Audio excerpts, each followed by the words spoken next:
নারায়ণগঞ্জ ৩ আসনের পক্ষ থেকে হচ্ছে পরবর্তী নির্বাচনের জন্য হচ্ছে কয়েকটি বড় বড় দল হচ্ছে অংশগ্রহণ করেছে। সেক্ষেত্রে আপনি কাকে চাচ্ছেন? বিএনপি আছে, এনসিপি আছে, জামাত আছে। অবশ্য যেহেতু আমরা রাজনীতি করি, ছাত্রদল করি, ছাত্র সংগঠনের রাজনীতি করি, ছাত্রদল করি, তো অবশ্যই আমরা আমাদের বিএনপি প্রার্থী যাব। যেহেতু আমাদের এখানে দেশনায়ক তারেক রহমান ধানের শীষের প্রতীক হিসেবে আমাদের এখানে মান্নান কাকাকে নির্বাচন করেছে, আজহারুল ইসলাম মান্নান কাকাকে। তো আমরা সর্বাত্মক সমর্থন এবং কি সাপোর্ট আমরা মান্নান কাকাকে দেবো এবং কি ওনার পক্ষে আমরা কাজ করছি। আমরা চাইবো যে অবশ্যই কীভাবে মান্নান কাকাকে 3 আসনে এবং কি সর্বোচ্চ ভোটের মাধ্যমে বিজয় করে আনা যায় ধানের শীষের প্রতীককে, আমরা সেই চেষ্টাই করবো ইনশাল্লাহ। আমরা তো বিএনপিরই চাই, যে এলাকায় উন্নতি করবে তারাই ভোট দিব আমরা। আশা করি বিএনপিকেই সাপোর্ট দেওয়া, বিএনপি আসবে আর কি, যেহেতু ভালো দল। এখন যে কথাবার্তা বলতেছে মাধুর্য রাইখা, আর ওনাদের ভিতরে কোনো সন্ত্রাস নেই, বর্তমান সন্ত্রাস মুক্ত চাই আর কি, কোনো ক্যাডার জিনিস দলীয় না থাকে।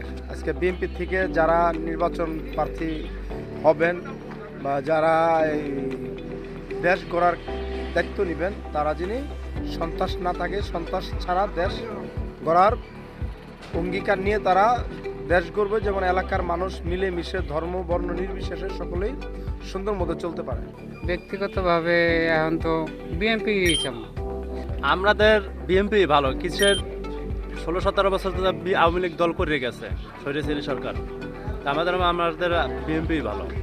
আমি ব্যক্তিগত তারেক রহমানকে বিএনপিকে যাচ্ছি। তিনি পিচিটি অনুমোদন করছেন, তিনি পিচিট তৈরি করে গেছে, অনেকজন কাজ কাম করতেছে, অনেকজনে চাকরি বাকরি করতেছে, সব দিক দিয়ে ভালো আছে। এখন ব্যক্তিগতভাবে মান্নান সাহেব অনেক ভালো, তার কোনো ব্যক্তিগত আমরা উনি নেই, উনি প্রথমবার দাঁড়াইছে, আমরাও চাই তাকে পাস করতে, পাস হোক তিনি, আমরা ইনশাল্লাহ তাকে করবো আমরা। আমি বিএমপিকে সমর্থন করছি।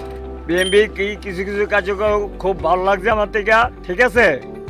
তার জন্য আমার এলাকার নোয়াখালীর ভিতরে বিভিন্ন জায়গায় মনে করেন গরিব দুঃখিনীর দিকে দেখছে যে হ্যাঁ অনেক কার্যক্রম করছে আর কি, ঠিক আছে। এবং অসহায় দুঃখীদের পাশে সে দাঁড়াচ্ছে। বর্তমানে আমার বিএনপি সবচেয়ে ভালো লাগে।